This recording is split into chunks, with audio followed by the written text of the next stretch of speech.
فما لكم في المنافقين فئتين والله أركسهم بما كسبوا أتريدون أن تهدوا من أضل الله ومن يضلل الله فلن تجد له سبيلا ودوا لو تكفرون كما كفروا فتكونون سواء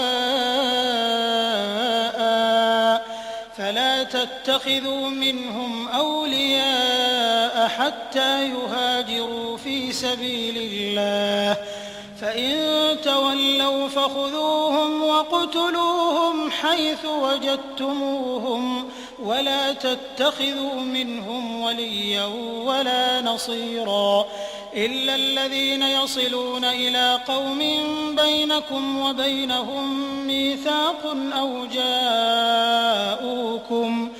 أو جاءوكم حصرت صدورهم أن يقاتلوكم أو அஸ்ஸலாமு அலைக்கும் வரஹ்மத்துல்லாஹி வபரகாத்துஹு.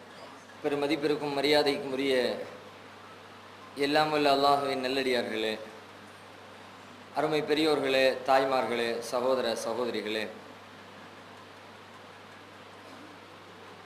அல்லாஹ்வின் அளப்பெரும் கிருபையினால்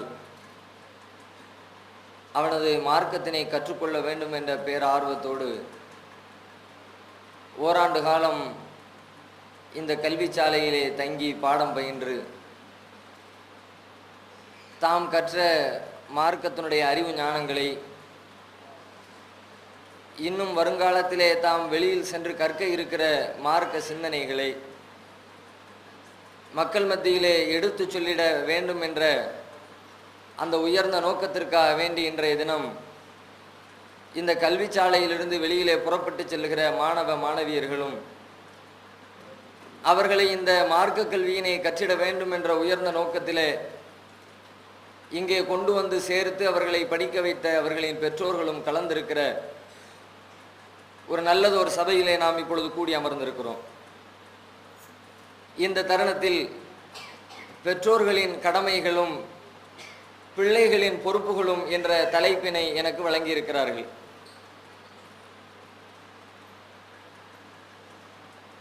அல்லாஹ்வுடைய மார்க்கத்திலே அவனை வணங்கி வழிபட வேண்டும் எவ்வாறு என்பதை பற்றிய போதனைகளை மாத்திரம் நமக்கு சொல்லித்தராமல் இந்த உலகத்திலே ஒரு மனிதன் தான் பிறந்ததிலிருந்து மரணத்தை தழுவுகிற வரை அவன் சந்திக்கின்ற எல்லா துறைகளுக்கும் எல்லா பிரச்சனைகளுக்கும் எவ்வாறு அதிலே தீர்வுகளை பெற்றிட வேண்டும் என்ற அளப்பரிய போதனைகளை எல்லாம் சேர்த்துத்தான் அல்லாஹ் நமக்கு இந்த மார்க்கத்தினை வழங்கி இருக்கிறான். அந்த அடிப்படையிலே ஒரு மனிதனின் வாழ்க்கையில் இன்றியமையாத மிக முக்கியமான இடத்தை பெறுகிற உறவு முறைகள் பெற்றோரும் பிள்ளைகளும் என்ற உறவு முறைகள். அதிலே பெற்றோராக இருக்கிறவர்களுக்கு இஸ்லாமிய மார்க்கம் சொல்லக்கூடிய போதனைகள் ஒன்று இரண்டல்ல. அவர்கள் தமது பிள்ளைகளின் காரியத்திலே எவ்வித கடமைகளை ஆற்றிட வேண்டும் என்பது குறித்து அண்ணலம் பெருமகனார் நபிகள் நாயகம் ஸல்லல்லாஹு அலைஹி வஸல்லம் அவர்கள் நமக்கு ஏராளமான போதனைகளை வழங்கியிருக்கிறார்கள்.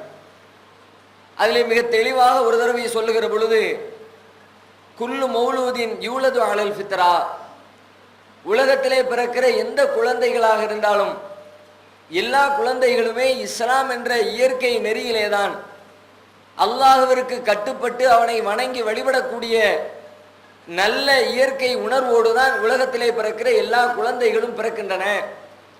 ஃபஅபவாஹு யுஹப்பிதானிஹி வயுனஸ்ஸிரானிஹி வயுமஜ்ஜிசானிஹி, அவர்களுடைய அந்த குழந்தையினுடைய பெற்றோர்கள் தான் அந்த குழந்தையை சில நேரத்திலே அல்லாஹ்விற்கு மாற்றம் செய்கிற யூதனாக அல்லது கிறித்தவனாக அல்லது நெருப்பு வணங்கியாக ஒரு கெட்டவனாக மாற்றிவிடக்கூடியவர்கள் அவரது பெற்றோர்கள் தான் என்று நபிகள் நாயகம் ஸல்லல்லாஹு அலைஹி வஸல்லம் சொல்லுகிறார்கள். ஒரு சின்னஞ்சிறிய போதனையாக இருந்தாலும் அளப்பரிய கருத்துக்களை உள்ளடக்கி இருக்கிற ஒரு அற்புதமான சொல்லை நபிகள் நாயகம் பயன்படுத்தி இருக்கிறார்கள். நாளை மறுமையிலே ஒருவன் அல்லாஹ்வுடைய திருப்தியை பெற்று சுவர்க்கத்தை அடைய வேண்டும் என்றால் அதற்கு அவனுக்கு வழங்கப்படுகிற பல்வேறு வாய்ப்புகளில் மிக முக்கியமான ஒரு வாய்ப்பு அவனுக்கு வழங்கப்படுகிற குழந்தை செல்வங்கள். இந்த குழந்தை செல்வங்களை ஒருவன் எவ்வாறு பயன்படுத்துகிறான் என்பதை பொறுத்து தாம் பெற்றெடுத்த பிள்ளைகளை எவ்வாறு ஒரு மனிதன் ஒரு பெற்றோர் வளர்த்து ஆளாக்குகிறார்கள் என்பதனை பொறுத்து அதன் வழியாக கூட நாளை மறுமையிலே வெற்றி தோல்வி தீர்மானிக்கப்படுகிறது. இந்த உலகத்திலே நமது குழந்தைகளை சரியான குழந்தைகளாக, மார்க்க அறிவுள்ள குழந்தைகளாக, இறை அச்சம் மிகுந்த குழந்தைகளாக, அல்லாஹ்விற்கு கட்டுப்பட்டு நடக்க வேண்டும் என்ற அந்த அடிப்படை உணர்வு மிக்க குழந்தைகளாக நமது குழந்தைகளை நாம் வளர்த்து ஆளாக்கினால், அந்த குழந்தைகளின் பொருட்டினால், அந்த குழந்தைகளுடைய வழிபாடுகளினால், அந்த குழந்தைகளுடைய பிரார்த்தனைகளினால் நாளை மறுமையிலே எளிதான முறையிலே நாம் சுவர்க்கத்தை பெற்றுக்கொள்ள முடியும். அதற்கு நேர் எதிர்மறையாக நமது குழந்தைகளை நாம் உருவாக்கி விட்டோம் என்று சொன்னால், அந்த குழந்தைகளின் கோரிக்கையினால் நாம் நரகத்திற்கு எடுத்து செல்லப்படுவோம். அதை கூட திருமறை குர்ஆனிலே அல்லாஹ் சொல்லுகிற பொழுது, நாளை மறுமையிலே நரக நெருப்பிலே போட்டு சில முகங்களை புரட்டப்படுமா. யௌம துகல்லபு வுஜூஹுஹும் ஃபின்னார் யகூலூன யா லைத்தனா அதாஅனல்லாஹ வ அதாஅனர் ரசூலா. அந்த நரகிலே கிடக்கக்கூடிய மக்கள் புலம்புவார்களாம், நாங்கள் அல்லாஹ்விற்கு கட்டுப்பட்டிருக்க வேண்டுமே, அல்லாஹ்வுடைய தூதருக்கு கட்டுப்பட்டிருக்க வேண்டுமே. இன்னா அதானா சாதத்தனாவ குபரானா, எங்களின் நல்லவர்களுக்கு அவர்கள் காட்டிய வழியிலே நாங்கள் பயணித்தோம், எங்களின் பெரியவர்கள் காட்டிய வழியிலே நாங்கள் பயணித்தோம். ஃபஅலல்லுன சபீலா, எங்களின் பெரியோர்கள், எங்களின் முன்னோர்கள், எங்களின் மூதாதையர்கள் எங்களை வழிகெடுத்து நாசமாக்கி விட்டார்களே. ரப்பனா ஆத்திஹிம் லிஃபைன் மினல் அஸாப், இறைவா எங்களை வழிகெடுத்த குற்றவாளிகளாக திகழக்கூடிய எங்களின் முன்னோர்களுக்கு, எங்களின் பெரியவர்களுக்கு அவர்களுக்கென்று வேதனை உண்டு. அவர்கள் தவறு செய்த காரணத்தினால் எங்களையும் சேர்த்து அவர்கள் தவறிலே தள்ளியதன் விளைவாக அவர்களுக்கு 2 மடங்கு வேதனையை வழங்கு என்று நாம் பெற்றெடுத்த பிள்ளைகளே நமக்கு எதிராக அல்லாஹ்விடத்திலே முறையிட்டு அதிகப்படியான தீமைகளை, அதிகப்படியான தண்டனைகளை பெற்றுக்கொள்வதற்கு நமது பிள்ளை வளர்ப்பும் ஒரு காரணமாக அமைந்து விடுகிறது என்பதனை திருமறை குர்ஆன் வழியாக நாம் தெரிந்து கொள்கிறோம். அப்படியானால் பிள்ளை வளர்ப்பு என்பது, ஒரு பெற்றோர் பிள்ளைகளின் விஷயத்திலே கடைபிடிக்க வேண்டிய ஒழுங்குகள் என்பது அது சாதாரண ஒரு காரியம் அல்ல. ஏதோ இந்த உலகத்தோடு முடிந்து விடுகின்ற ஒன்று அல்ல. உலகத்திலே அக்கம் பக்கத்து வீட்டார்களால் பேசப்படுவது அல்லது ஏசப்படுவது அத்தோடு முடிந்து விடக்கூடிய ஒன்று அல்ல. உன் பிள்ளை நல்ல பிள்ளையா இருக்கிறான், உங்க பிள்ளைய நல்லா வளர்த்திருக்கிறீங்க, ரொம்ப சாலியான பிள்ளையா இருக்கிறான் என்று உலகத்தோடு பேசுறதோடு முடியாது. அல்லது உன் பிள்ளையா வளர்த்திருக்கிறான், புள்ள வளர்க்க தெரிஞ்சிருக்கா இவனுக்கு, இவனெல்லாம் எதுக்கு பிள்ளையை பெற்றான் என்று சில பேர் ஏசுவார்கள். சில பிள்ளைகள் பெற்றோர்களுக்கு ஏச்சு பேச்சுக்களை வாங்கி தந்திருப்பார்கள். சில பிள்ளைகள் பெற்றோர்களுக்கு நற்பெயரை வாங்கி தந்திருப்பார்கள். அந்த நற்பெயரும் துர்ப்பெயரும் இந்த உலகத்தோடு முடிந்துவிடக்கூடிய ஒன்று இல்லை, நாளை மறுமை வாழ்க்கையை பாதிக்கக்கூடிய ஒன்று என்பதை நாம் சரியாக புரிந்து கொண்டோம் என்று சொன்னால், நமது குழந்தைகளின் விஷயத்தில், நாம் பெற்றெடுத்து வளர்த்து ஆளாக்கக்கூடிய பிள்ளைகளின் விஷயத்தில் எப்படிப்பட்ட அணுகுமுறையை கையாள வேண்டும் என்பதிலே மிக கவனத்தோடு நாம் அணுக ஆரம்பித்து விடுவோம். அதற்கு ஏராளமான வழிமுறைகளை இஸ்லாம் சொல்லித் தருகிறது. பிள்ளைகளின் விஷயத்தில் ஆற்ற வேண்டிய கடமைகளில் மிக முக்கியமான ஒரு கடமையாக, எல்லோரும் தெரிந்து வைத்திருக்கிற ஒரு கடமை, அவர்களுக்கு நல்ல அறிவு ஞானத்தை வழங்குவது. அவர்களை நல்ல கல்வி சாலையிலே சேர்த்துவிட்டு நல்ல படிக்க வைத்து நல்ல அறிவு கொடுப்பது பிள்ளைகளுக்கு பெற்றோர் செய்ய வேண்டிய மிக முக்கியமான ஒரு கடமை என்று எல்லோரும் புரிந்து வைத்திருக்கிறோம். கல்வி அறிவு வழங்கப்பட வேண்டும், மாற்று கருத்து கிடையாது. கல்வி என்பது தேவை. அறிவு ஞானம் இல்லாமல் ஒருவன் முஸ்லீமாகவே இருக்க முடியாது. முஸ்லிம் மற்ற மதத்தில் எல்லாம் ஒருவர் தன்னுடைய பெற்றோருக்கு, ஒருவர் இந்து மதத்தை சார்ந்த பெற்றோருக்கு பிறந்து விட்டால் அவரை இந்து என்று சொல்லிவிடுவார்கள். ஒருத்தர் கிறிஸ்தவராக இருக்கிறதுக்கு அவரை பெற்றெடுத்த பெற்றோர் கிறிஸ்தவராக இருந்து விட்டால் அவரும் கிறிஸ்தவனாக அங்கீகரிக்கப்பட்டு விடுவார்.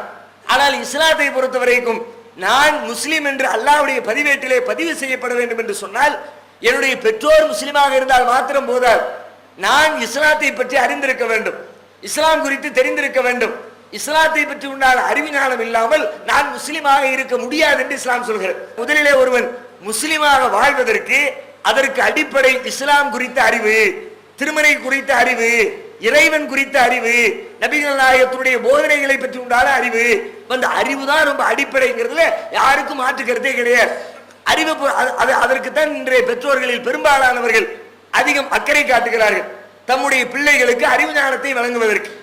ஆனால் பலருடைய நினைப்பு என்ன தெரியுமா, பிள்ளைய படிக்க வச்சுட்டா போதுமானது, பிள்ளைக்கு நாம பள்ளிக்கூடத்தில் சேர்த்து விட்டுட்டோம், ஒரு கல்லூரிக்கு ஃபீஸ் கட்டிட்டோம், ஹாஸ்டல்ல சேர்த்து விட்டு பணத்தை கட்டிவிட்டோம், பிள்ளைய பள்ளிக்கூடத்தில் நல்ல தரமான பள்ளிக்கூடத்தில் தரமான கல்வி சாலைகளிலே நல்ல அதிகமான பணம் செலவழித்து நுனிநாக்கிலே ஆங்கிலம் பேசக்கூடிய அளவிற்கு நல்ல திறமை பெற்ற கல்வி சாலைகளில் சேர்த்தவர்களை படிக்க வைத்து விட்டால் அவர்களுக்கு அறிவு கொடுத்து விட்டோம் என்று பலரும் நினைக்கிறோம்.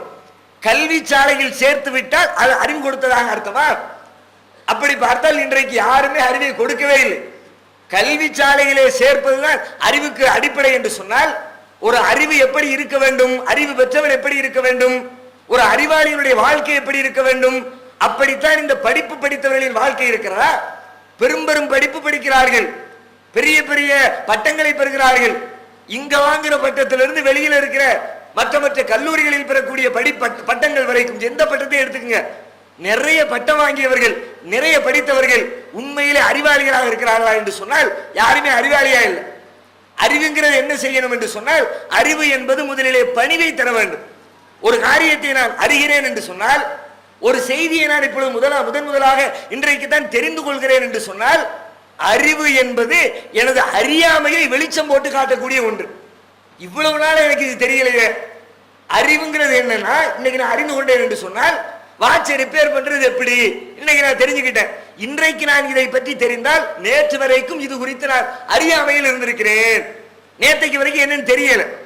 அறிய அறிய மமதை வரக்கூடாது. அறிந்து விட்டேன், தெரிந்து விட்டேன், அந்த சிந்தனை வரக்கூடாது. நான் பெரிய ஜீனியஸா இருக்கிறேன், அந்த உணர்வு வரக்கூடாது.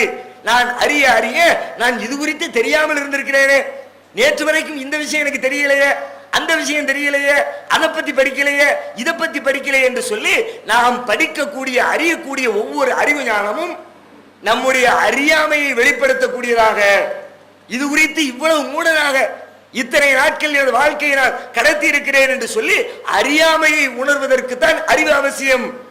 ஆனால் இன்றைக்கு படித்து பெறக்கூடிய பட்டதாரிகள் யாரை எடுத்துக்கொள்ளுங்கள், 90% மேற்பட்ட பட்டதாரிகளுடைய நிலைமை என்ன? படித்து விட்டால் ஏதோ உலகத்தையே கரைத்து குடித்து விட்டதாக நினைப்பு. மமதையினுடைய உச்சியிலே அமர்ந்து கொள்கிறார்கள். பெருமை அவருடைய உள்ளத்திலே குடிகொண்டு விடுகிறது. நான் படித்தவன், நான் பட்டம் பெற்றவன், நான் மிகப்பெரிய அறிவாளி. உண்மையிலே அந்த பெருமையுடைய வெளிப்பாடாக பலருடைய வாழ்க்கை அமைந்திருப்பதை பார்க்கிறோம். படிக்காதவரிடத்தில் இருக்கிற நல்ல பண்புகள் எதுவுமே படித்தவரிடத்தில் காண முடியல. படிக்காத ரொம்ப பண்பாடா பேசுறார், ரொம்ப அன்பா பழகிறாரு, அடுத்தவங்களுக்கு உதவி பண்றாரு. ஒருத்தர் வண்டியில போய்கிட்டு இருக்கும் போது அவருடைய ஏதோ ஒரு பொருளை கீழே தவற விட்டுட்டார்.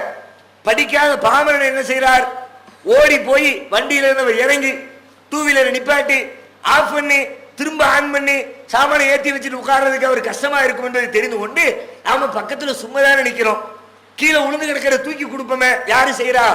ஒரு படிக்காத பாமரன் செய்கிறார். அதே இடத்துல ஒரு படிச்ச பெரியார் நிற்கிறார், ஒரு பெரிய ஐஏஎஸ் அதிகாரி நிற்கிறார், ஒரு ஐபிஎஸ் அதிகாரி நிற்கிறார். அவருக்கு பக்கத்தில் இருக்கிற ஒருத்தர் இது மாதிரி சாமான கீழே போட்டு நிற்கிறார். இவர் என்ன செய்கிறார்? பார்த்துட்டு வேடிக்கை பார்க்கிறார். வந்து இறங்கி எடுக்கட்டும், வேலைக்காரன் நானு, இவன் வச்சாளா நானு, வந்து எடுத்துட்டு போறான், இவனுக்கு செய்யணும்னு எனக்கு என்ன தலையெழுத்து? பார்வையெல்லாம் எப்படி இருக்குது? படித்தவர்களுடைய பார்வை முழுக்க முழுக்க மணி மைண்டடாவே இருக்கிறான். பொருளாதாரத்தை இவனுக்கு நான் இது சாமான தூக்கி கொடுத்தா எனக்கு எவ்வளவு கிடைக்கும்?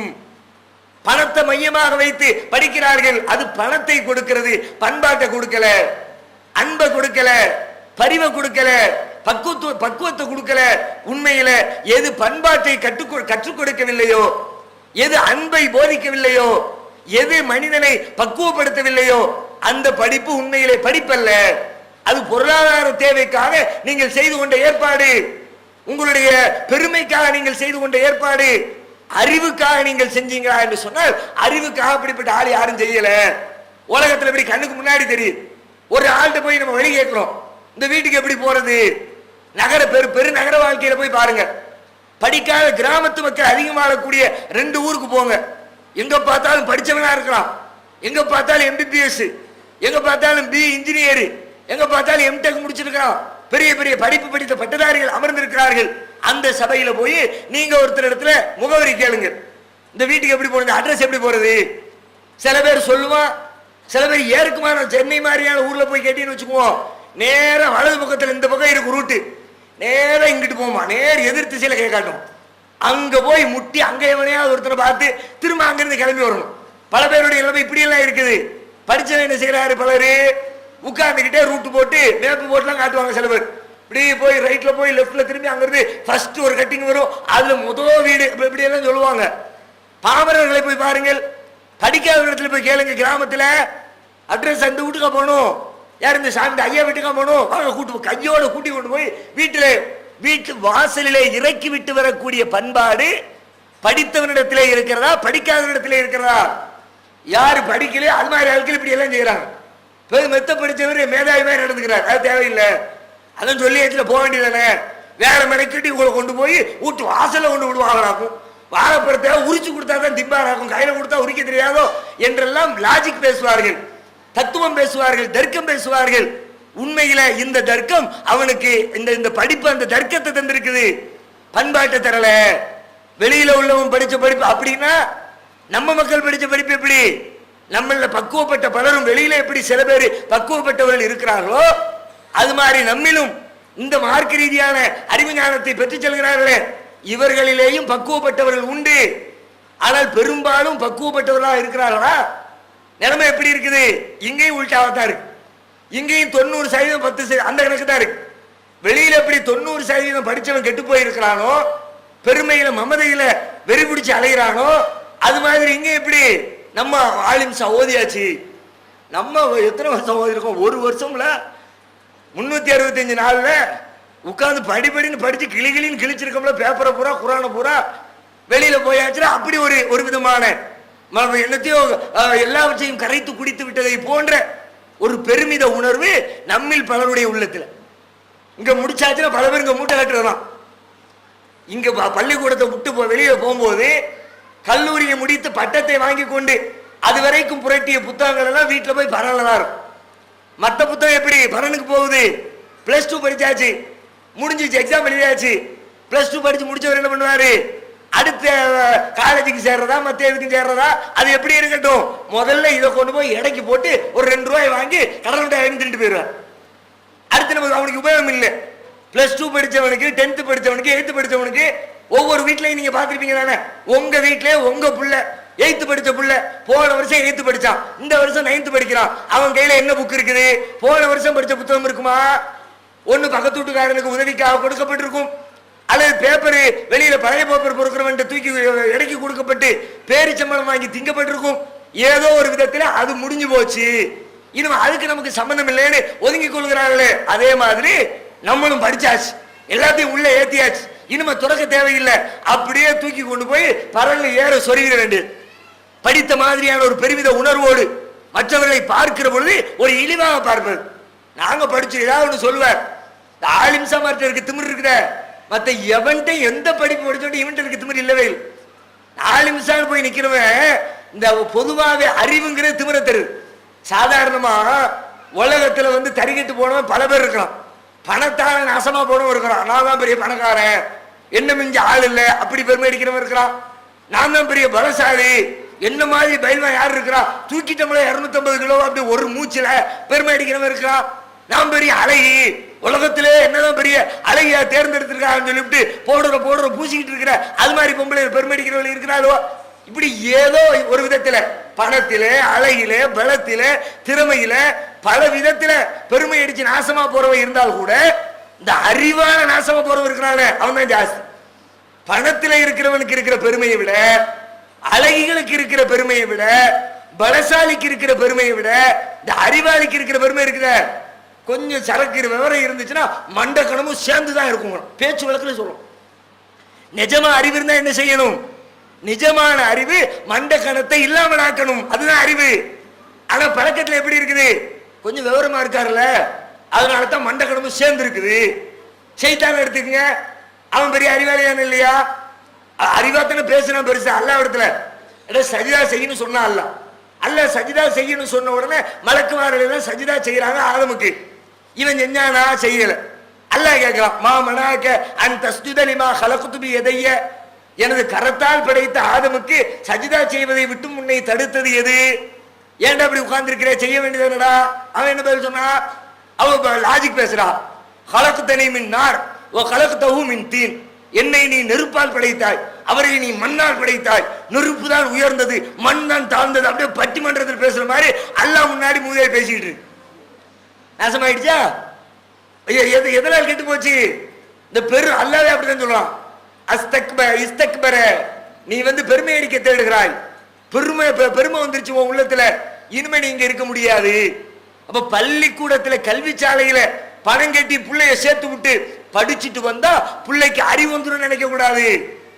பிள்ளைங்களுக்கு பாடத்தை ஒழுக்கத்தை கற்றுக் கொடுக்க வேண்டிய, அவர்களை நல்லவர்களாக உயர்ந்தவர்களாக பண்பாடு உள்ளவர்களாக உருவாக்க வேண்டிய பொறுப்பு பள்ளி கல்லூரிகளில் ஆசிரியர்களுக்கு எந்த அளவுக்கு பொறுப்பு இருக்கிறதோ அதை விட பல நூறு மடங்கு பொறுப்பு வீடுகளிலே பெற்றோர்களுக்கு இருக்கிறது. நீங்க பிள்ளைங்களை வளர்க்க தவறினால், நீங்க பிள்ளைங்களுக்கு சொல்ல வேண்டியதை சொல்ல தவறிவிட்டால் எவ்வளவு பெரிய வார்த்தையா இருந்தது சொல்லிக் கொடுக்க முடியாது. ஏன்னா உங்க கையில இருக்கும்போது அப்பதான் பிள்ளைங்களுடைய உள்ளத்துல அதிகமான செய்திகள் போய் பதியக்கூடிய பருவம் அது. வெளியில கொண்டு படிக்க வைப்பீங்க, எப்போ வைப்பீங்க? ஒரு கல்லூரியில கொண்டு சேர்ப்பீங்க, மதரசால கொண்டு சேர்ப்பீங்க. பிள்ளைங்களை எப்ப சேர்ப்பீங்க? 15 வயசுல, 17 வயசுல, 20 வயசுல, 23 இப்படி தானே சேர்ப்போம். அப்ப ஒரு வயசுல பிள்ளை எங்க இருந்துச்சு? 2 வயசுல எங்க இருந்துச்சு? 3 வயசுல எங்க இருந்துச்சு? இந்த 15-20 வயசுல படிக்கிற படிப்பை விட, பெறக்கூடிய அறிவை விட ஒரு வயசுல பெறக்கூடிய அறிவு தான் ஜாஸ்தியா. ஆய்வு செஞ்சுட்டு சொல்றாங்க விஞ்ஞானிகள். ஒரு வயசு பிள்ளை இருக்கிற ஒன்னும் தெரியல நீங்க நினைப்பீங்க, அவன்கிட்ட பேசினா ஒன்னும் புரியாது நினைப்பீங்க. ஆனா இந்த ஒரு வயசு பிள்ளை கிரகிக்கிற அளவுக்கு 15 வயசு பையனால் கிரகிக்க முடியாது. ஆனா உங்களுக்கு தெரியாது, ஒரு வயசுங்கிறதுனால ரிப்ளை இல்லை. அவன் உங்களுக்கு நீங்க சொன்னது திருப்பி சொல்லல, நீங்க என்ன சொன்னீங்க அது மாதிரி அவன் செயல்படல. அதை பார்த்த உடனே பிள்ளைக்கு புரியல, குழந்தைக்கு தெரியல நினைக்கிறீங்க. ஆனா நிஜமாவே விஞ்ஞானிகள் ஆய்வு செய்து விட்டு சொல்கிறார்கள், ஒரு வயது குழந்தை அதிகமாக கிரகிக்கிறது. அப்பம் போய் உள்ளத்துல உட்கார்றதா பிற்காலத்துல பிள்ளைங்களுடைய அந்த வளர்ச்சியை தீர்மானிக்கிறது, அவர்களுடைய மனநிலையை தீர்மானிக்கிறது. அந்த பருவத்தில் நீங்க எப்படி நடக்கிறீங்களோ அப்படித்தான் உங்கள் பிள்ளை உருவாவார்கள். நாம எப்படி நடக்கிறோம்? நம்முடைய பிள்ளைகளுக்கு அந்த சின்னஞ்சிறு பருவத்தில் அந்த பிள்ளையோடு நம்முடைய உறவு எப்படி இருக்கிறது? பல பேர் பிள்ளை இடத்துல பேசுறதுக்கு நேரமே ஒதுக்குறது, ரொம்ப பிஸியா இருக்கிறோம். ஆம்பளைங்கள்ல, பெற்றவர்கள, தந்தைமார்கள் பல பேருடைய நிலைமை என்ன? எப்ப பார்த்தாலும் ரொம்ப ஒரே வேலை. அந்த ஸ்கூலுக்கு போயிருப்பான், 2ஆம் கிளாஸ் 3ஆம் கிளாஸ் படிச்சுக்கிட்டு இருப்பான். அந்த பிள்ளைக்கும் ஒரு தந்தைக்குமான தொடர்பு எவ்வளவு? ஒரு மாசத்துல அதிகபட்சமா 2 வார்த்தை பேசுறது, 4 வார்த்தை பேசுறது. நான் எக்ஸாம் எழுதிட்டியா, படிச்சுட்டியா, அல்லது அவன் செய்யறது குறைய பூரா சுட்டி காட்டுறது. அந்த பாரு, அந்த வீட்டு பிள்ளைய பாரு, அவன் ஒழுங்கா உட்காந்து படிச்சுக்கிட்டே இருக்கான். எப்ப பார்த்தாலும் மாடிக்கு மேல உட்காந்து, அது மாதிரி எப்ப பார்த்தாலும் படிச்சா மக்குன்னு அர்த்தம். அவன் மாதிரி உன் பிள்ளைய மக்கா பண்ணுவான். அரை மணி நேரம் படிச்சு விட்டு சாரு போய் எக்ஸாம் எழுதுறாங்க, அதை பாக்குறத விட்டுவிட்டு அவனை பாரு எப்ப பார்த்தாலும் படிச்சுக்கிட்டே இருக்கிறான். உன் பிள்ளைய மாதிரி படிக்க நாசமா போகும். எப்ப பார்த்தாலும் பிள்ளை புத்தகத்துல படிக்க தேவையில்லை, உன்னுடைய பேச்சில படிக்கும், நம்முடைய வார்த்தைகள்ல படிக்கும், நம்முடைய செயல்பாடுகளை படிக்கும். நம்முடைய செயல்பாடுகளை கோட்டை விட்டுவிட்டு புள்ள படிக்கணும் படிக்கணும் படிக்கணும் ஆசைப்பட்டா எப்படி படிக்கும்? பல பேர் அப்படித்தான் செய்யறோம். பிள்ளைய ரொம்ப கண்டிஷனா வளர்ப்பார். ஒரு நாள் அத்தா சட்டப்பையில இருந்து 50 பைசா தூக்கிட்டு போய் வெளியில போய் கடல் மிட்டாய் வாங்கி தின்றுப்பான். அத்தாக்கார் வருவார், பையில பாப்பார் 50 பைசா வச்சிருந்தமா காணுமே. யார் வந்தா வீட்டுக்கு? ஒருத்தர் வரல, இவன் மட்டும்தான் இருக்கான். அவனை கூப்பிட வேண்டிய, ஏய் 50 பைசா எடுத்தியா? இல்லத்தான், நான் எடுக்கவே இல்லத்தா. பொய் சொல்லாத. அத்தாவுக்கு பொய் சொன்னா பிடிக்காது, அத்தாவுக்கு அப்படின்ட்டு அவனுக்கு விளாச வேண்டியது. வேற யாரும் அந்த வீட்டுக்கு? நீ மட்டும்தான் இருக்கிற, எப்படி உண்மையை சொல்ற? பெரும்பால சாத்து வேண்டியது. எப்படி பொய் சொல்லாத, சொல்லுவியா பொய், சொல்லுவியா பொய், சொல்லுவியா பொய்ன்னு போட்டு வாங்குன்னு வாங்கிட வேண்டியது. இல்லத்தான் சொல்ல மாட்டேன் மன்னிச்சுக்கத்தான், அழுது புலம்பி முடிஞ்சு போச்சு மேட்ரு. மறுநாள் காலையில அத்தா ஒருத்தன் கடன் வாங்கியிருப்பாரு, கடன் கொடுத்தவன் வீட்டு வாசல் நின்று கேட்பான், அத்தா இருக்காரா? பின்னாடி இருந்து அத்தா சொல்லுவாரு, சொல்லிடுற அத்தா வெளியே போயிருக்குன்னு சொல்லு, அத்தா கடைக்கு போயிட்டாங்கன்னு சொல்லு, அல்லது கக்கூசு போயிட்டாங்கன்னு சொல்லு. கல்லு குத்து மாதிரி உட்காந்துக்கிட்டு நீங்க நினைப்பீங்க நேரத்தைக்கு புள்ளைய போட்டு பெரும்பால சாத்திரம்ல, அதனால புள்ள உண்மையை பேசுறவன ஆயிரவானு. அது படிக்க மாட்டான் புள்ள. எதை படிப்பான்? இன்னைக்கு செய்றீங்கள, பொய் பேச கத்து கொடுக்குறீங்களே, உங்க லைஃபுக்கு, உங்க தேவைக்கு, உங்க கஷ்டத்துக்கு எதை உங்கள் வாழ்க்கையிலே வெளிப்படுத்துகிறீர்களோ அதுதான் பிள்ளைகளின் உள்ளத்தை தைக்கும். உங்களின் வார்த்தை தைப்பதை விட உங்களுடைய செயல்பாடு தைக்கும். நீங்க முதல்ல ஒழுக்கம் உள்ளவனா மாறினால், நீங்கள் முதலில் பொய் பேசாதவர்களாக மாறினால் உங்கள் குழந்தை ஒழுக்கம் உள்ளவனாக வளருவான், உங்கள் குழந்தை பொய் பேசாதவனாக வளருவான். கொஞ்சம் கவனிச்சு பாருங்க. ஆரம்பத்தில் சின்ன வயசுல நீங்கள் படித்த சில செய்திகள், ஒரு வாரம் 10 நாளைக்கு முன்னாடி நீங்க கேட்ட சில செய்திகள், ரெண்டையும் உங்களுடைய அறிவில் அப்படி இடம் போட்டு பாருங்க. எது ரொம்ப ஆழமா பதிஞ்சிருக்கும் தெரியுமா? எதை சின்ன பருவத்தில் படிச்சோமோ அது இன்னைக்கு நினைவுபடுத்தி சொல்லுவோம். 15 வயசுல, 20 வயசுல, 30 வயசுல எங்க அம்மா அன்னைக்கு அப்படி சொல்லுச்சு, எங்க அத்தாவோட போயிருக்கும் இப்படி நடந்துச்சு. இந்த ஒரு வருஷத்துக்கு இடையில அப்படி சொல்லுங்க. ஒரு 40 வயசு ஆளை கூப்பிட்டு இந்த ஒரு வருஷத்துக்கு இடையில உங்க அத்தா என்னெல்லாம் சொன்னாரு, என்னெல்லாம் சொல்லுன்னு சொன்னா என்ன சொன்னாரு ஒண்ணு நினைவில்லையம்மோ. ஆனா 5 வயசுல அத்தா பேசினது, 4 வயசுல அம்மா கூட டூர் போனது, 10 நம்ம சின்ன பருவத்துல எதுவெல்லாம் நம்ம அனுபவிச்சோமோ அதுவெல்லாம் நம்ம உள்ளத்துல உட்காரும். அப்ப நம்முடைய பிள்ளைங்களுடைய உள்ளத்துல நல்ல பண்புகள் போய் உட்காரணும். பெற்றோர் கற்றுக் கொடுக்க வேண்டிய முதல் செய்தி, பெற்றோருக்கான மிக முக்கிய கடமை, அவர்களுக்கு பள்ளிக்கூடத்தில் சேர்த்து பணம் கட்டுறதை விட உங்களுடைய மடியிலே அவன் தவழ்ந்து கொண்டிருந்த பொழுது, உங்களின் தோள்களிலே அவனை நீங்கள் சுமந்து கொண்டிருந்த பொழுது, அவன் அறியா குழந்தையாக இருக்கிறான் என்று சொல்லி அவனை அரவணைத்து நீங்கள் முத்தமிட்டுக் கொண்டிருந்த பொழுது, அந்த நேரத்தில் நீங்கள் பண்பாடோடு நடந்தால், நீங்கள் ஒழுக்கத்தோடு நடந்தால், ஒழுக்கம் கெடுவதற்குரிய அத்தனை வாசல்களையும் இறுக சாத்தி இருந்தால், உங்கள் குழந்தைகளும் பண்பாடுடையவர்களாக, உங்கள் குழந்தைகளும் ஒழுக்கமுடையவர்களாக, உங்கள் குழந்தைகளும் தீமைகளிலிருந்து விலகி நன்மையின்பால் நடைபோடக்கூடியவர்களாக மாறுவார்கள். அப்படி மாறணும்னா உங்களை நீங்க மாத்துங்க. சாதாரணமா எல்லா குடும்பத்திலையும் பாருங்க, ஒரு அம்சத்தை நீங்க பொதுவா பார்க்கலாம். எங்க பார்த்தாலும் பெரும்பாலான வீடுகள்ல, 99% வீடுகள்ல ஒரு மகன் அல்லது ஒரு மகள் தனது தந்தையை அழைக்கும் பொழுது எப்படி அழைப்பார்? மரியாதையா தான் அழைப்பாங்க. எல்லா வீட்லயுமே அத்தா வந்தாங்க, எத்தா சாப்பிட வாங்க, வாப்பா உட்காருங்க, வாப்பா உம்மா கூப்பிடுறாங்க, அந்த மரியாதையான சொற்களோடு பயன்படுத்துவார்கள் குழந்தைகள். உம்மாவை பத்தி பேசும்போது பாருங்க, அம்மாவிடத்துல இது மாதிரி வாங்கம்மா, இருங்கம்மா, உட்காருங்கம்மான்னு அம்மா மாதிரியே சிரிப்பாங்க. ஏன்னா இங்கம்மா வாங்கம்மா போங்கம்மான்னு ரொம்ப மரியாதையா கிடக்குன்னு அம்மா பார்த்து புள்ள மரியாதையா பேசுற அம்மாவுக்கு சிரிப்பாரு. எதனால?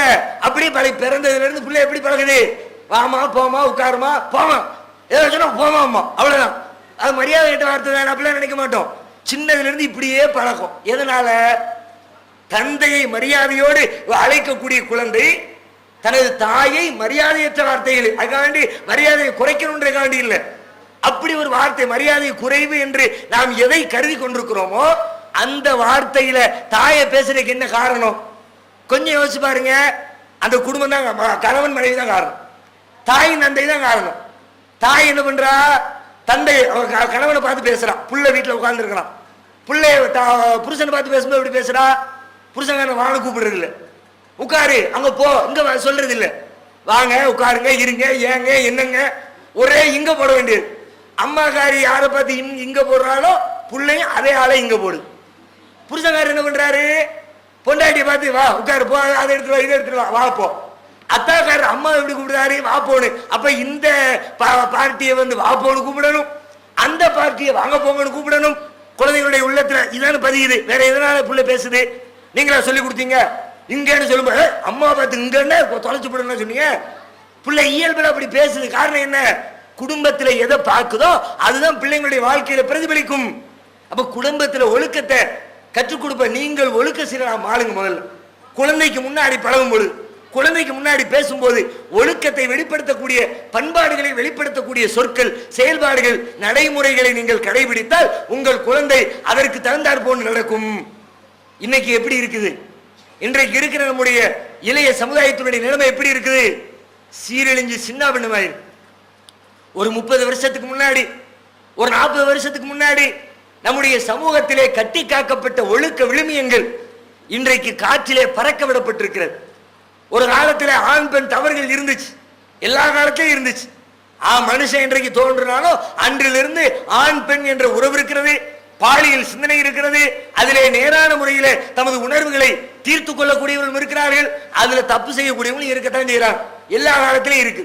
ஆனா இப்போ இத்தனை ஆண்டு காலமாக இல்லாத அளவிற்கு இந்த ஆண் பெண் ஒழுக்க ரீதியான காரியங்கள் சிதைந்து போனது இன்றைக்கு அதிகமாக இருக்கிறது. எந்த ஊருக்கு போனாலும் அது மாதிரி செய்தி இல்லாமல், எந்த தெருவுக்கு போனாலும் தெருவுக்குள்ள நுழைஞ்சா 2 கதை இருக்கும். அந்த பிள்ளை அங்க போயிடுச்சான், இந்த பிள்ளை இவனோட போயிடுச்சான், அந்த பையன் அது தப்பு பண்ணிவிட்டானா. இந்த பாலியல் ஒழுக்க ரீதியாக நமது குழந்தைகள் தவறு செய்கிறார்கள், திருமண பந்தத்தை உடை தெரிகிறார்கள், அந்நிய ஆடவரோடு ஓடி செல்கிறார்கள், இது மாதிரியான செய்திகள் அதிகமாக கேள்விப்படும். அதிகமான செய்திகளை இது மாதிரி நம்ம சந்திக்க இன்றைக்கு நடக்கிறது. காரணம் என்ன? இதுக்காக பெற்றோர்கள் செய்துவிட்ட காரியங்கள் என்ன? புள்ள போயிட்டாங்க, நம்ம புள்ள நம்மளை விட்டு ஓடி போயிடுச்சு, உட்கார்ந்து மூலையில் உட்கார்ந்து அழுகுறாங்க. என் புள்ள போயிட்டானே, இப்படி தலையில மண்ணெல்லி போட்டுட்டானே, தலை நிமிர்ந்து தெருவில் நடக்க முடியல, எல்லாரும் காரி துப்புறாங்களே, கேட்கவே பார்க்க அசிங்கமா இருக்குதே, யார் முகத்திலையும் முழிக்க முடியலையே. இன்னும் சில பெற்றோர் எல்லை மீறி தமது பிள்ளைகள் செய்த அந்த குற்றத்தை பொறுத்து கொள்ள முடியாமல், அந்த அவமானத்தை தாங்கிக் கொள்ள முடியாமல் விஷத்தை வாங்கி ஊத்தி மொத்த குடும்பமும் செத்து போனதெல்லாம் பத்திரிகையில பார்த்தோம். இவ்வளவு பெரிய பாரதூரமான விளைவுகள் ஏற்படுவதற்கு என்ன காரணம்? அங்கே புலம்பல்கள் மட்டும் கேட்குது. மேடைக்கு மேல பல பேர் பேசுறாங்க, இப்படி ஆயிடுச்சு அப்படி ஆயிடுச்சு, சரி பண்ணணும். ஊருக்கு தெரிஞ்சதுன்னா ஊர் ஜமாத்தை கூட்டுருவாங்க, ஜமாத்தை கூட்டி விசாரணை வையுமாங்க. இப்படி எத்தனையோ விதமான பேச்சுக்கள் சமூகத்திலே நடந்து கொண்டிருக்கிறது. இதை தடுக்கிறதுக்கு ஒரு பெற்றோர் என்ன செய்தோம், என்ன செய்து கொண்டிருக்கிறோம்? பெற்றோராக இருக்கிற நமது கரத்திலே குழந்தைகள் நம்முடைய ஆளுகையின் கீழ் இருந்தாங்களே, அப்ப அவங்களுக்கு கற்றுக் கொடுக்க வேண்டியதை கற்றுக் கொடுக்காம விட்டு அவங்க ரெக்கம் முளைச்சு பறந்த உடனே ஆழா பறந்துட்டானு புலம்பு. யாரு காரணம்? நம்முடைய பங்களிப்பு இல்லைன்னு நினைக்கிறீங்களா? உங்களுடைய காரணங்கள் இல்லைன்னு நினைக்கிறீங்களா? பெற்றோர்களுடைய பங்கும் அதுல இருக்கு. எங்கெல்லாம் இந்த தப்பு நடக்குதோ அதுல கணிசமான இடங்களில் பெற்றோருடைய தவறினால் தான் இந்த தவறு நடந்திருக்கிறது என்பதனை வெளிப்படையா நாம பார்க்க முடியுது. இது மாதிரியான காரியத்தை தடுக்கிறதுக்கு என்ன முன்னெச்சரிக்கை நடவடிக்கை செஞ்சோம்? ஆம்பளைன்னா என்னத்தை, ஆம்பளை பிள்ளையா இருந்தாலும் ஆம்பளை தானே அவன், பொம்பளைன்னா என்னத்தை தான் நம்ம பாசமா வளர்த்த பிள்ளையா இருந்தாலும் அவளுக்கு பெண் என்ற உணர்ச்சி உண்டா இல்லையா? பெண்ணுக்கு இருக்கக்கூடிய அந்த சிந்தனைகள் வருமா இல்லையா? அதையெல்லாம் கவனிக்கிறதே இல்லை. என் புள்ள சில பேர் பல பேர் தப்புக்கு மெயின் காரணம் என்னன்னா பிள்ளைகள் மீது அக்கறை காட்டுறது இல்லை. பல பெற்றோர் கரெக்டா நான் அக்கறை காட்டுதானே, அக்கறை இல்லாமலா பிள்ளைய படிக்க வச்சேன், அக்கறை இல்லாமலா பிள்ளைக்கு ட்ரெஸ் எடுத்து கொடுத்தேன், அக்கறை இல்லாமலா பிள்ளைக்கு டூ வீலர் வாங்கி கொடுத்தேன், அக்கறை இல்லாமலா பிள்ளைய அப்படியே ஊட்டி கொடைக்கானல் டூரு கூட்டிட்டு போனேன், என் புள்ள மேல எனக்கு ரொம்ப அக்கறை இருக்குது அப்படிம்பாங்க. ஆனா இதுவெல்லாம் அக்கறைக்கு எடுத்துக்காட்டு இல்லை. இது இவ்வளவு தூரம் அக்கறை காட்டக்கூடிய ஆளு நம்ம புள்ள தப்பு செஞ்சிருவாளோன்னு யோசிச்சதே கிடையாது யாரும். ஊர் உலகத்துல பல செய்தியை கேள்விப்படுவாங்க, அந்த வீட்டுக்குள்ள போயிடுச்சு, இந்த வீட்டுக்குள்ள போயிடுச்சு, அப்படியா போயிடுச்சு, என்ன வளர்ப்பு வளர்த்துருக்காளோ அப்படின்னு ஒரு திட்டிட்டு போயிட வேண்டியது.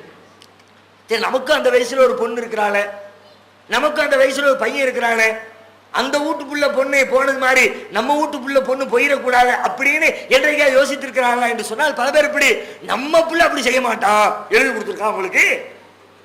அப்படி சொன்ன எந்த வீட்டுல எல்லாம் புள்ள போயிருக்குதோ அந்த வீட்டு ரெக்கார்டை எடுத்தீங்கன்னா அந்த பெத்தவங்க இப்படி சொல்ற ஆட்களா இருந்திருப்பாங்க.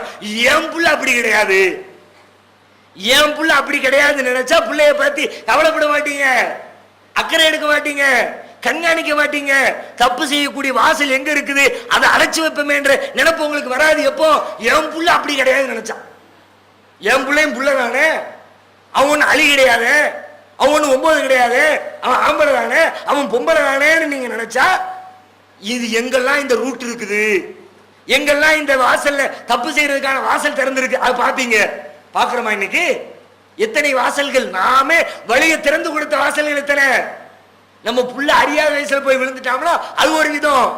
ஆனால் அறிந்தவர்கள், பக்குவப்பட்டவர்கள், அந்த வயதை கடந்து வந்திருக்கிற 40 வயது 45 வயது 50 வயதுல இருக்கக்கூடிய பெற்றோர்களாக இருக்கிறவர்கள் நாம இந்த பருவத்தில் எப்படி இருந்தோங்கிறதெல்லாம் யோசிக்க மறந்து விட்டு நம்மையும் அறியாமல் நாமே இந்த ஒழுக்க ரீதியான காரியங்களில் நமது பிள்ளை கெட்டு போவதற்கான வாசலை பெற்றோர்கள் திறந்திருக்கிறார்கள். படிப்பு படிக்கிறதுக்கு பிள்ளை அனுப்புறாங்க, படிப்பு தேவை, மறுக்க முடியாது, ரொம்ப அத்தியாவசியமானது. படிப்பை விட கற்பு தேவையா இல்லையா? படிப்பை விட ஒழுக்கம் தேவையா இல்லையா? படிப்பை விட நமது பிள்ளையினுடைய உயிர் முக்கியமா இல்லையா? படிப்பை விட நமது பிள்ளையினுடைய ஈமான், இறை நம்பிக்கை முக்கியமா இல்லையா? படிப்பு தேவைன்ற ஒரு கான்செப்டை வச்சுக்கிட்டு படிப்பு இல்லாம முடியுமா? பிள்ளைய படிக்க வச்சு பெரிய ஆளாக்கணும், பெரிய கலெக்டர் ஆக்கணும், பெரிய டாக்டர் ஆக்கணும், என் பிள்ளை எங்களை உட்கார வச்சு சாப்பாடு போடுவான், அதுக்காக வேண்டி நான் என்னத்தை வேணாலும் கஷ்டப்படுவேன். கஷ்டப்பட்டு பிள்ளைய படிக்க வச்சீங்கள, படிப்பதற்காக வேண்டி பிள்ளைகளுக்கு நீங்கள் தேர்வு செய்த கல்லூரிகள் எப்படி ஆலோசித்தீர்களா? ஆய்வு செஞ்சீங்களா? ஆம்பளைங்களும் பொம்பளைங்களும் கலந்து படிக்கக்கூடிய கல்லூரியில கொண்டு பிள்ளைங்களை விட்டுற வேண்டியது. 18 வயசு 20 வயசு, அந்த வயசு எப்படி இருக்கும்? எவ்வளவு பெரிய ஆளா இருந்தாலும் அந்த வயசு ஏற்கு மாறாத்தான் சிந்திக்க வைக்கும். வயசு அப்படி. ஆளு நல்ல ஆளு, குடும்பம் நல்ல குடும்பம், பிள்ளை பேரெல்லாம் பேச்சுலாம் நல்லா இருக்கும். ஆனா பிள்ளைக்கு வயசு 60 இல்லையா, 20 இல்ல. 20 வயசுக்கு என்ன கோளாறு உண்டோ அந்த கோளாறு இருக்குமா இல்லையா? சின்ன சின்ன வாய்ப்புகள். காலேஜ் விட்டு வெளியே உள்ளுக்கோ உட்கார்ந்துருக்கும் போதே வாத்தியார் கொஞ்ச நேரம் வராம இருப்பார். 10 மணிக்கு பீரியட் ஆரம்பிக்கும். அவர் வெளியே உட்கார்ந்து சக வாத்தியார்களோடு அரட்டை அடிச்சுட்டு வடை போண்டா டீயை குடிச்சுட்டு 1/4 மணி நேரம் லேட்டா வருவார். இந்த 1/4 மணி நேரம் இங்க என்ன நடக்கும்? அக்கம் பக்கத்தில் உள்ளவர்களோடு பேச்சு தொடரும். அப்படியே கொடுக்கிற வாங்க பரிமாற்றம். அங்க இருந்து முடிச்சு வெளியில போவாங்க, இன்டர்வல் டைம், அதுல பேச்சு தொடர்பு. சாப்பிடுறதுக்கு கேப்பு, அதுல பேச்சு தொடர்பு. கல்லூரியை முடிச்சு வெளியில வந்த உடனே வெளியில டீ கடை ஒண்ணு இருக்கும், அங்க உட்கார்ந்து அரட்டை அடிக்கிறதுக்கு ஒரு 1/2 மணி நேரம். ஆங்காங்கே இந்த ஆண்களும் பெண்களும் சந்திப்பதற்கான வாய்ப்பு அதிகமாக திறந்து விடப்பட்டிருக்கிறது. எங்க?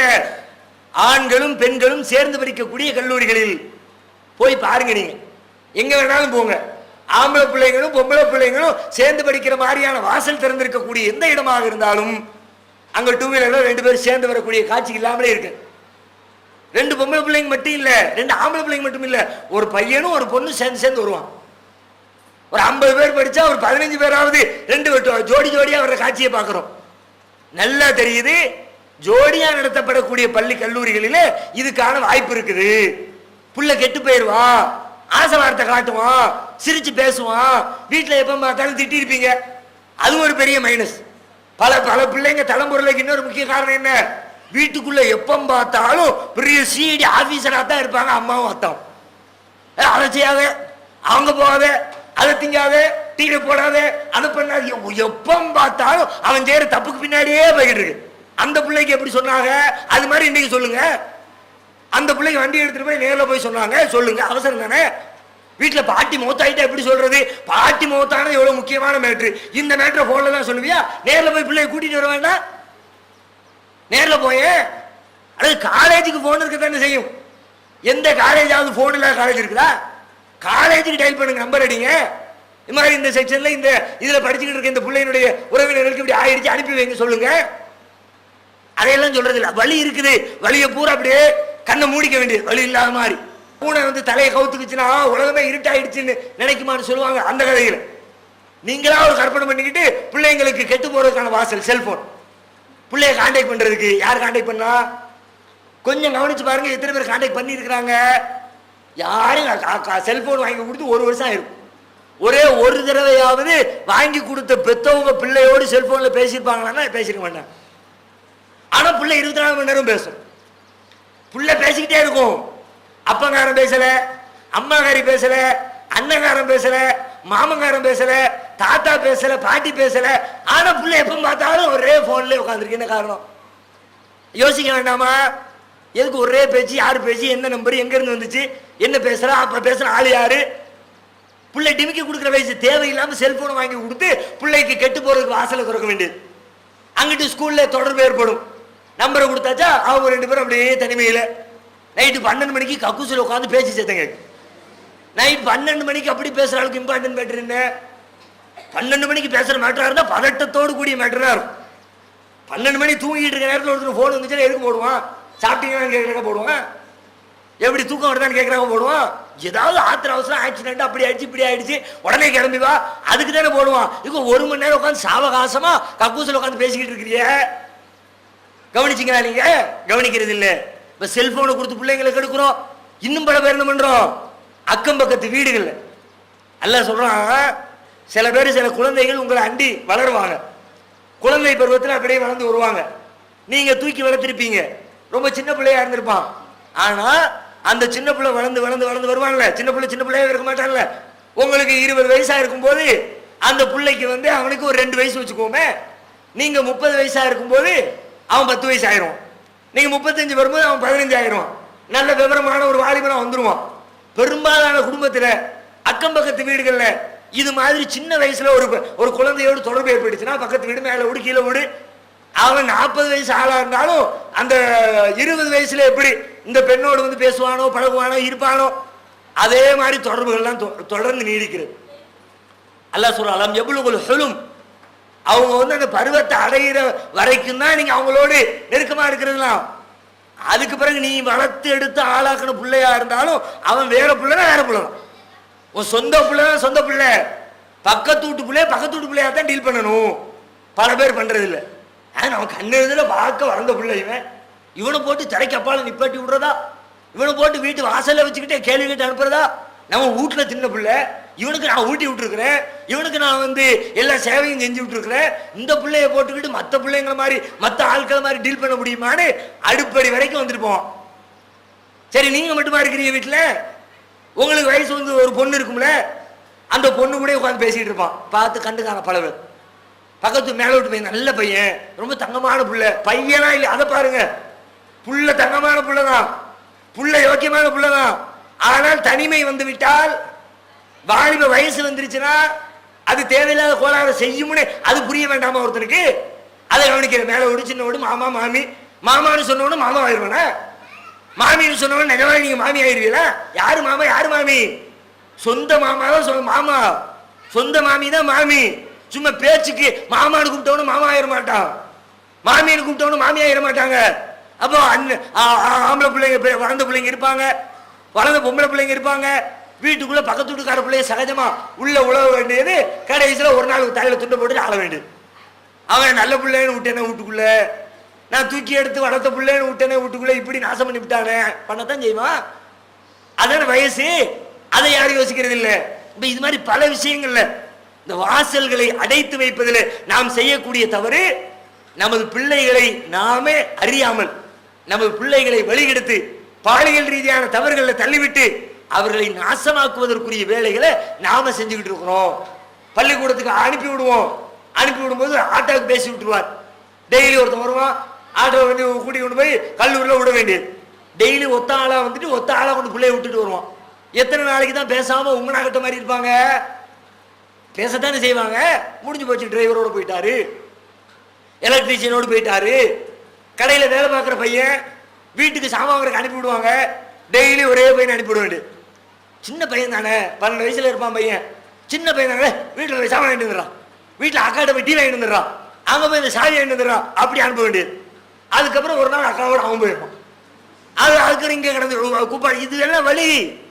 இது நமக்கு வெளிப்படையா பார்க்கும்போது கேலியா கிண்டலா தெரிந்தாலும், இந்த வாசலை திறந்து வச்சா நாம நமது குழந்தைகளை நாசமாக்குறோம், நமது குடும்பத்து பெண்களை நாசமாக்குகிறோம். இந்த வழிகளை எல்லாம் அடைக்க இதெல்லாம் விட பெரிய மேட்ரு. சின்னஞ்சிறு பருவத்தில் நம்ம வீட்டில் தொலைக்காட்சிங்கிற பேர்ல வந்து உட்கார்ந்துருக்க முசீபத்து, அந்த முசீபத்தில் நடக்கக்கூடிய ஆடல் பாடல் கூத்து கும்மாளம், அதையெல்லாம் அப்படியே காட்டி காட்டி காட்டி உள்ளத்துல வளர்த்து அது ஒரு பெரிய தவறே இல்லைங்கிற மாதிரி பிள்ளைகளுடைய உள்ளத்துல பதிய வச்சிட வேண்டியது. அதுக்கப்புறம் அவன் சின்ன வயசுல என்னத்தை படிச்சானோ, எது உள்ளத்துல உட்கார்ந்துச்சோ, அது அவனுடைய வாழ்க்கையில வெளிப்படும் பொழுது அப்ப நாம பெரிய அளவுல வருத்தப்பட்டு கஷ்டப்பட வேண்டிய சூழலுக்கு ஏற்பட்டு போயிடும். அதனால பெற்றோர்களுடைய கடமையில ரொம்ப ரொம்ப முக்கியமான ஒரு கடமை என்னவென்று சொன்னால், அறிவை கொடுப்பது எந்த அளவுக்கு முக்கியமோ, பள்ளிக்கூடத்தில் சேர்க்கிறதுக்கு எவ்வளவு அக்கறை காட்டுறீங்களோ, அதையெல்லாம் விட அதிகபட்சமான அக்கறை நமது குழந்தைகள் ஒழுக்கமுள்ளவர்களாக, பண்பாடு உடையவர்களாக, இரையச்சம் உடையவர்களாக, மார்க்க பேணுதலுடையவர்களாக, அல்லாஹ்வை பயந்து தனது வாழ்க்கை அமைத்துக் கொள்ளக்கூடியதற்கான சூழ்நிலைகளை சின்னஞ்சிறு பருவத்தில் உருவாக்கணும். பிள்ளைங்களை வளர விட்டுவிட்டு அதுக்கப்புறம் நீங்க வெட்ட நினைச்சா முடியாது. வளரும் பருவத்தை அதுக்கு தகுந்த மாதிரி நீங்க உங்களை மாத்துங்க, நீங்க ஒழுக்கமுள்ளவர்களா மாறுங்க. உங்க பேச்சை எடுத்துங்க. சில பிள்ளைங்க வாயை திறந்தாலே கெட்ட கெட்ட வார்த்தையா வரும். சில பிள்ளைங்க இடத்துல அப்படி ஒரு பேச்சை பார்க்க முடியாது. நாம கூட அந்த மாதிரி வார்த்தையை கேள்விப்பட்டிருக்க மாட்டோம். அது மாதிரி வார்த்தையை சில சின்ன பிள்ளைங்க 4 வயசுக்குள்ள அப்படி பேசுறான் பல இடத்துல. என்னடா ஆய்வு செஞ்சு பார்த்தா வீட்டுல அத்தாக்காரரு கோவம் வந்து அம்மாவை இழுப்பார்ல, 2 இழுப்பு இழுத்துனா கூட மேட்ரு ஓஞ்சு போயிடும். ஆனா இழுக்கும் போதே அப்படி ஒரு 4 வார்த்தையை விட்டு தான் இழுப்பார். அதை புள்ள அப்படியே கிரகிச்சுக்குவோம், வெளியில வந்து சொல்ல வேண்டியது. அப்படி கெட்டு போகக்கூடிய சூழ்நிலை அதுதான் அதிகம் இருக்கிறது. தொட்டில் பழக்கம் சுடுகாடு மட்டுமாங்கல, சின்னஞ்சிறு பருவத்தில் எப்படி வளர்க்கிறோமோ அப்படிதான் குழந்தைகள் பின்னாடி உருவாவாங்க. உருவான ஏற்படக்கூடிய விளைவு என்ன? மறுமையில குற்றவாளியை அனுப்பிங்க. யாரெல்லாம் என் பெத்தவனுக்கு தெரியும், அவனுக்கு அறிவு இருந்துச்சு, பக்குவம் இருந்துச்சு. நான் அறியாத பருவத்தில் இருந்தேன். எனக்கு கற்றுக் கொடுக்க வேண்டியதை கற்றுக் கொடுக்காமல் கற்றுக் கொடுக்க கூடாததையெல்லாம் கற்றுக் கொடுத்து என்னை வழிகெடுத்திருக்கிறார்கள். எனக்கு நீ வேதனையை தர்ற மாதிரி எங்க அப்பனுக்கு ஆத்தாவுக்கு 2 மடங்கு வேதனை விடலாம் அப்படின்னு நம்முடைய பெற்றோர்களுக்கு எதிராக பிள்ளைகள் நாளை மறுமையில அல்லாஹ்விடத்திலே எதிர் சாட்சியாக வந்து நிற்க கூடாது என்று விரும்பக்கூடிய பெற்றோராக இருந்தால் ஒழுக்கத்துக்கு முக்கியத்துவம் கொடுங்க. ஏன்னா ரசூலுல்லாஹ் சொன்னாங்க, ஒரு பெற்றோர் தமது பிள்ளைகளுக்கு வழங்கக்கூடிய செல்வங்களிலேயே மிகச்சிறந்த செல்வம் ஒழுக்கம்தான், நல்ல ஒழுக்கம்தான், நல்ல பண்பாடு தான். அப்படிப்பட்ட பண்பாடு உடையவர்களாக நமது பிள்ளைகளை உருவாக்க வேண்டிய கடமை பெற்றோருக்கு இருக்கிறது. அவற்றை எல்லாம் உணர்ந்து கொண்டு செயல்பட வேண்டிய கடமை பிள்ளைகளுக்கு இருக்கிறது. பிள்ளைகள் என்ன செய்யணும்? நம்முடைய பெற்றோர் பல விஷயங்களை கற்றுத்தர்றாங்க, ஆனா அதுல அலட்சியப்படுத்துறோம், வெறுப்பு காட்டுறோம். மற்றவங்க ஒரு காரியத்தை சொன்னா அதை எடுத்துக்கொள்ளக்கூடிய பிள்ளைகளும், பெற்றவர்கள் ஒரு காரியத்தை கற்றுக் கொடுத்தால் அதை எடுத்துக்கிறதுல பெரிய வித்தியாசம் இருக்கு. படிக்கிறது பாருங்க, படிச்சு ஒரு வீட்டில் பெற்றவங்க படிச்சவங்களா இருப்பாங்க. ஸ்கூலுக்கு புள்ள போயிட்டு வந்ததுக்கு பிறகு வீட்டில் உட்காந்து சொல்லிக் கொடுக்க முடியும். ஆனா பல குடும்பத்தில் சொல்லிக் கொடுக்கறது இல்லை. என்ன காரணம் தெரியுமா? எங்கெங்க நாம சொன்னா எங்க கேட்குதுவோ, அதுக்கு காசை கட்டி டியூஷன்ல சேர்த்தாதான் அப்படின்னு ஆட்களை காசை கட்டி வெளியில விட்டு படிக்க வைக்கிறோம். என்ன காரணம்னா பிள்ளைங்க வந்து பெற்றோர்களுக்கு பிள்ளைகளுக்கு மத்தியில் ஒரு டிஸ்டன்ஸ் உருவாயிடுச்சு, ஒரு இடைவெளி உருவாகிறது. இந்த இடைவெளி எல்லாம் அடைக்க வேண்டிய கடமை பெற்றவங்களுக்கு தான் இருக்கு. பிள்ளைங்க அடக்க மாட்டாங்க. பெற்றவங்க வந்து அதை அடைச்சு பிள்ளைங்களுக்கு மத்தியில் ஒரு நெருக்கத்தை ஏற்படுத்தணும். குழந்தைகளும் பிள்ளைகளும் தம்முடைய பொறுப்புகளை உணர்ந்து கொண்டு பெற்றவங்க நமக்காக தான் கஷ்டப்படுறாங்க, அவங்களை அலட்சியப்படுத்திடக்கூடாது, அவங்களை அசிங்கப்படுத்திடக்கூடாது. பாலியல் ரீதியான ஒழுக்க ரீதியான காரியத்தில் நாம தவறு பண்ணிட்டோம்னு சொல்லி சொன்னா நாளைக்கு அவங்க நாணி தலை குனிகிற மாதிரி ஆயிரும், அவங்க தெருவில் நடமாட முடியாது. அதையெல்லாம் பிள்ளைங்க உணரணும். பிள்ளைங்களுடைய பொறுப்பு என்ன? பெற்றவங்க நம்மளால கேவலப்பட்டு நிற்க கூடாது. பெற்றவங்க மட்டும் இல்லை, பொதுவாக ஒரு மனுஷன் யாரா இருந்தாலும் அவனுக்குன்னு ஒரு பொறுப்பு இருக்குது. என்னுடைய பொறுப்புக்கு கீழே யார் இருக்கிறாங்களோ அவங்க என்னால கேவலப்படக்கூடாது. நான் ஒரு தலைவனா, நான் செய்யக்கூடிய ஒரு காரியம் எனக்கு கீழே இருக்கிற லட்சக்கணக்கான தொண்டர்களை பாதிக்க கூடாது. நான் செஞ்ச காரியத்தை அவன் தலையில தூக்கி சுமக்கிற மாதிரி ஆயிடும். என்னடா அவன் தலைவர் செஞ்சு விட்டாரு, அவங்கள உன் தலைவர் பெருசா பீத்தினியல, உங்க அம்மை அப்படி இப்படின்னு இந்த கூடு கட்ட காரியத்தை பண்ணி விட்டானேன்னு தலைவன்ட்ட மட்டும் கேட்க மாட்டாங்க. தப்பு செஞ்சவன் நானா இருக்கலாம், ஆனால் அந்த தப்பை தூக்கி சுமக்கக்கூடியவன் என்னோடு பணியாற்றக்கூடிய சக நிர்வாகிகள் தூக்கி சுமக்க வேண்டியது இருக்கும். எனக்கு கீழே எனக்கு ஒத்துழைப்பாக இருக்கக்கூடிய லட்சக்கணக்கான தொண்டர்கள் தமது தலையை தூக்கி சுமக்க வேண்டியது இருக்கும். அப்ப தலைவனா இருக்கிற நான் என்ன நினைக்கணும்? நான் செய்யற காரியம் யாரையும் கேவலப்படுத்தக்கூடாது, யாரும் அவமானப்படக்கூடாது, யாரும் நான் செஞ்ச காரியத்திற்காக வேண்டி பதில் சொல்ல முடியாம கூனி குறுகி நிற்கக்கூடிய ஒரு சூழல் யாருக்கு ஏற்படக்கூடாது நான் நினைக்கணும். ஒவ்வொரு பொறுப்புல இருக்கிறவனும் அவரவருடைய பொறுப்புக்கு தகுந்த மாதிரி அதை யோசிக்கணும். பிள்ளைங்க தங்களுடைய தகுதிக்கு தகுந்த மாதிரி, அவங்களுடைய பொறுப்புக்கு தகுந்த மாதிரி நாம பிள்ளையா இருக்கிறோம், நாம அசால்ட்டா போயிடுவோம். அடுத்த ஏதோ ஒரு ஆசையில பாசத்துல ஒரு அந்த வயசு கோளாறுல அக்கம் பக்கத்தில் உள்ளவங்களுடைய அந்த பேச்சுல இனிமையில விழுந்து ஓடி போயிடுவோம். ஆனா இதை நான் மட்டும் சுமக்க போறது இல்லை, என்ன மட்டும் யாரும் திட்ட மாட்டாங்க, என்னையும் திட்டுவாங்க. என் கூட பிறந்ததுக்காக வேண்டி என் தங்கச்சியுடைய வாழ்க்கை பாதிக்கப்படும், ஓடி போகணும் தங்கச்சி ஆமல அப்படின்னு சொன்னா அதை யோசிக்கணும். என் சகோதரனுடைய வாழ்க்கை பாதிக்கப்படும், போறான்டா இவன் தங்கச்சி தான் ஓடி போயிட்டாலாம் அப்படின்னு சொன்னா என் அண்ணன் தெருவில் கூணி கூணி நிற்பானே, எங்க அம்மா எங்க அத்தா அவங்க தலைநிமிர்ந்து நடக்க முடியாத சூழல் ஏற்படுமே. அப்ப நான் செய்யக்கூடிய இந்த காரியம் எனது குடும்பத்தை பாதிக்கிறது, என் குடும்பத்தினுடைய ஒட்டுமொத்த உறுப்பினரை பாதிக்கிறது அப்படிங்கிறதெல்லாம் யோசித்தா நாம நம்ம பொறுப்புக்கு தகுந்த மாதிரி நடந்துக்குவோம். நமக்கு இருக்கக்கூடிய நம்ம இருக்கிற லெவல் என்ன அதை யோசித்து நடந்து கொள்வோம். இன்னும் சொல்வதாக இருந்தால் பெற்றோர்கள் விஷயத்தில் அவங்களை வேதனைப்படுத்துறது இருக்குது. இது மாதிரியான காரியங்களை செஞ்சு அவங்களை வேதனைப்படுத்தினா நபிகள் நாயகம் ஸல்லல்லாஹு அலைஹி வஸல்லம் சொன்னாங்க, பெரும் பாவங்களை பட்டியல் போட்டுக்கிட்டே வந்தாங்க. அதுல பெரிய பெரிய லிஸ்ட்ல சொல்லும்போது அல் கபாயிரு அல் இஷ்ராக்கு பில்லாஹ், அல்லாஹ்வுக்கு இணை கற்பித்தல் பெரும்பாவம் சொல்லி அடுத்து சொல்றாங்க. இப்படி லைனா சொல்லிட்டே வரும்போது உக்கூக்குல் வாலிதைன், பெற்றோர்களை நோவினைப்படுத்துவது, அவர்களை சஞ்சலப்படுத்துவது அது பெரும் பாவத்தில் உள்ளது.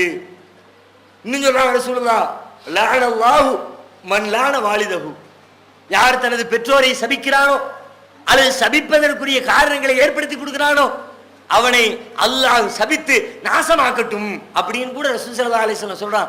அந்த அளவுக்கு பிள்ளைங்க தமது பெற்றோர் விஷயத்துல எந்த இழுக்கும் ஏற்பட்டுறாம, எந்த மன வருத்தத்திற்கும் ஆளாயிராம அவங்களுடைய திருப்தியை பெறுவதற்குரிய வேலைகளை செய்யும். ஏன்னா நம்ம சின்னஞ்சிறு பருவத்தில் இருக்கும்போது நமக்காக வேண்டிய அவங்க பட்ட கஷ்டங்கள் கண்டிப்பாக நாம் அதை யோசித்து பார்க்க முடியாது. அவ்வளவு சிரமங்களை அவங்க சந்திச்சிருக்கிறாங்க. தாயா இருந்தாலும் சரி, தந்தையா இருந்தாலும் சரி, நம் மீது அவங்க வச்சிருக்கிற பாசத்தை ஒவ்வொரு பெத்தவனும் அவனுக்கு புள்ள பிறந்து அவன் புள்ளைய வளர்த்து ஆளாக்கும் போது அதை புரிந்து கொள்ள முடியும்.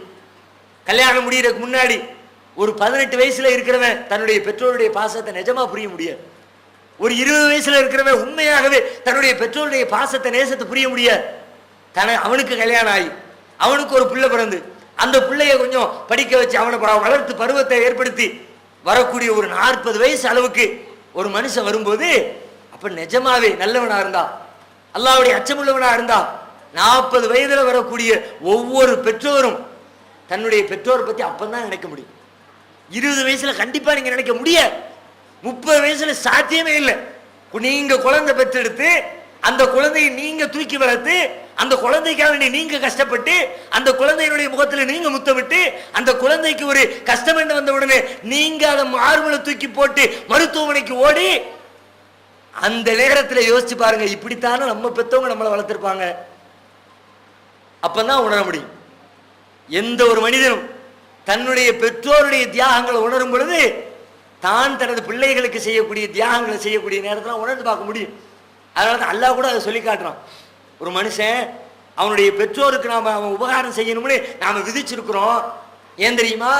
அவனது தாய் ஹமலத்து உம்முஹு குருஹன் வலாத்து குருஹா, ரொம்ப கஷ்டத்துக்கு மேல பலகீனத்துக்கு மேல பலகீனப்பட்டு அவளை சுமந்தா, ரொம்ப இயலாமையில கஷ்டப்பட்டு சுமந்தா, ரொம்ப பெரிய சிரமத்தை அனுபவிச்சு அவனை பெத்தெடுத்தா, ஏறத்தாழ 30 மாதங்கள் அவனுக்கு பால் ஊட்டி எல்லாம் செஞ்சு அவனை வளர்த்து ஆளாக்கி இருக்கிறா.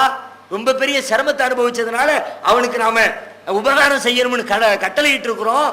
சொல்லிட்டு சொல்றான், வலம்மா பலக அசுத்தஹு 40 சனத்தன், அவன் ஒரு 40 வயதை அடைகிற பொழுது அப்ப சொல்லுவானா, கால ரப்பி அவுஸினி அன் அஷ்குர நிஅமதக அல்லதி அன்அம்த அலைய வ அலா வாலிதைய வ அன் ஆமல சாலிஹன் தர்லாஹு வ அத்கில்னி பிரஹ்மதிக ஃபீ இபாதிக சாலிஹீன். ரப்பி இறைவா, அவுஸினி அன் அஷ்குர நிஅமதக அல்லதி, எனக்கு நீ செய்திருக்கிற அருளுக்கு நன்றி செலுத்துவதற்கு எனக்கு வாய்ப்பை தா. வ அலா வாலிதைய, என் பெற்றோருக்கு நீ செய்த அருளுக்கு அதுக்கு நன்றி செலுத்தக்கூடிய வாய்ப்பை எனக்கு தான். எனக்கு செஞ்ச அருளுக்கு நான் நன்றி செலுத்தணும், என் பெற்றவங்களுக்கு நீ செஞ்ச அருளுக்கு நான் நன்றி செலுத்தணும். நீ அருள் செய்ய போய்தான் அவங்க என்னை வளர்த்தாங்க, நீ அருள் செய்ய போய்தான் என்னை பாதுகாத்தாங்க, நீ அருள் செய்ய போய்தான் என்னை தூக்கி தோல்ல சுமந்தாங்க அவங்க, நீ அருள் செய்ய போய்தான் நான் இப்படி வளர்ந்து ஆளாவதற்குரிய எல்லா வேலைகளையும் செஞ்சாங்க. எனக்கு நீ கொடுத்த ஞாபகத்துக்கு நான் நன்றி செலுத்தணும், என் பெற்றோருக்கு நீ கொடுத்த அருளுக்கு அதுக்கும் நான் நன்றி செலுத்தினல்ல, அதுக்கான வாய்ப்பை எனக்கு ஏற்படுத்தி தாரான்னு 40 வயது வருகிற பொழுது ஒரு மனிதன் தன் இறைவனிடத்திலே மனமுருகி பிரார்த்தனை செய்யக்கூடிய ஒரு சூழ்நிலை ஏற்படும் என்று அல்லாஹ் ரப்பல் ஆலமீன் சொல்லித் தருகிறார். அப்படியானால் அந்த வயதை அடைவதற்கு முன்னர் இருக்கக்கூடியவர்கள் அதை அனுபவத்திலே உணர முடியவில்லை என்று சொன்னாலும் அறிவால் உணர்ந்து சிந்தனையால் உணர்ந்து பெற்றவர்களுக்கு எந்த இழுக்கும் இல்லாமல் தமது வாழ்க்கை அமைத்துக் கொள்வதற்கு அல்லாஹ் நம் அனைவருக்கும் நல்லருள் பாலிப்பானாக. வாஹிரு தஅவானா அல்ஹம்துலில்லாஹி ரப்பில் ஆலமீன். அஸ்ஸலாமு அலைக்கும் வரஹ்மத்துல்லாஹி வபரகாத்துஹு. அல்லாஹ்